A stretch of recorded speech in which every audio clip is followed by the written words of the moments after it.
Essa é a melhor bola para se fazer em casa. Pega uma bexiga.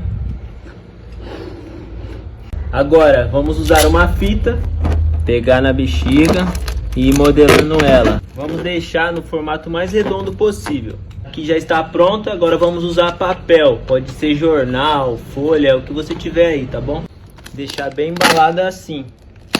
Agora pega um pano velho aí, uma camiseta velha, um pano de chão e embala por cima do papel. Nessa parte vamos usar a linha de pipa. Você pode usar linha de costura, de crochê, qualquer linha que você tiver aí. Só amarrar a linha aqui em volta do pano e depois vamos enrolar.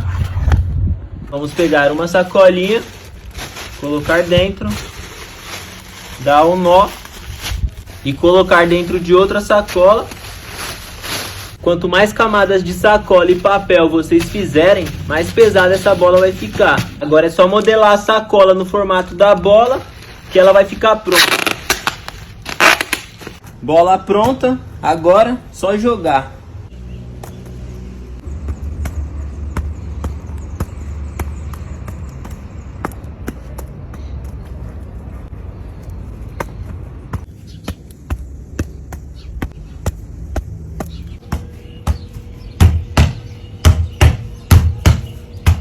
Se você gostou, só fazer. അപ്പോൾ ഗൈസ് നമുക്കിത് റിയലാണോ ഫേക്കാണെന്ന് ടെസ്റ്റ് ചെയ്ക്കാം. ആദ്യം ഈ ബലൂണ് വീർപ്പിക്കണം. ഇത് വീർപ്പിച്ചിട്ട് ഇതിൻ്റെ ആ പൊന്തി കിടക്കുന്ന ഭാഗത്ത് ടാപ്പ് ഇട്ട് ഒട്ടിച്ചണം.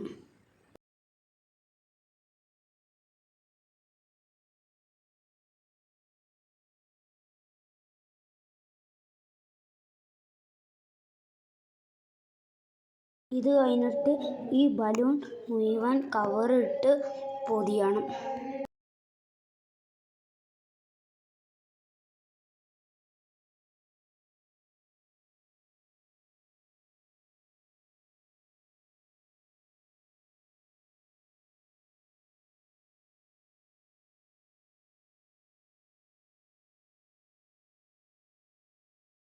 പിന്നെ ഇതിൻ്റെ മേലെ കൂടെ നൂലിനോട് കവർ ചെയ്ത് പിന്നെ പത്രത്തോണ്ടും പിന്നെ കവറോണ്ടും കവർ ചെയ്ത് പിന്നെ ഇത് ടെസ്റ്റ് ചെയ്ത് നോക്കാം.